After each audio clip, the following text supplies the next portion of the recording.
ننګرهار د زیتونو د فابریکې لپاره 50% د تیلو پروسس ماشینونه نوي کیږي او له زاړه حالته په عصري سیستم بدلیږي. د دې فابریکې مشر انجنیر عتیق الله نایل وایي د فابریکې وسایل او ماشینالات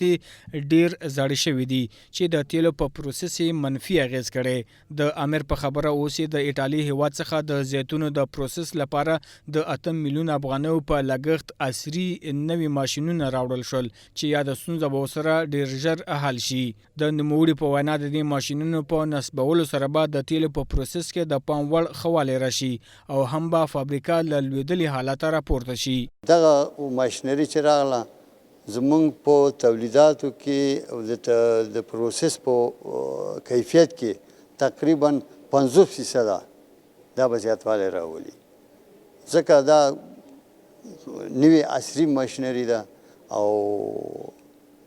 ډېر ښه په کیفیت باندې غوړي وباسي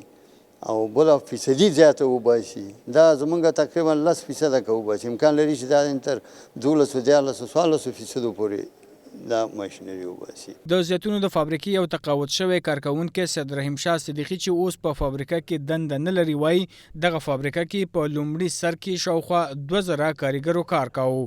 او په ټنونو زیتون به راټولېدل او دلته به یې پروسس ترسره کېده او له هغه وروسته به بهرنیو هیوادونو ته د افغانستان په نوم صادرېدل. دی وایي که د زیتونو فابریکه پخواني حالت ته وګرځي او ظرفیت یې لوړ شي نو ډېری ځوانانو ته به د کار کولو زمینې برابرې شي. هغه وخت کې خو موږ دلته 3 شفته کار کوو دونه به زیتون راتلل چې موږ دلته 114 خمه لرل په هر خم کې 10 ټنه زیتون زیدل دا به 2 کرته دا ډک شو بیرته به تش شو. د چارواکو په وینا دا ډیره پخوانۍ او مشهوره فابریکه وه خو په هیواد کې د کورني جنګ جګړو له امله د دې فابریکې د زیتونو د ونو باغونه هم غیر فعال شوي وو او فابریکه په ټپه درېدلې وه چې په دې وروستیو کې د میلیونونو ډالرو په لګښت دغه فابریکه اوس په ډیر ابتدایي شکل فعالیت کوي او د پام وړ ښه والی پکې نه دی راغلی.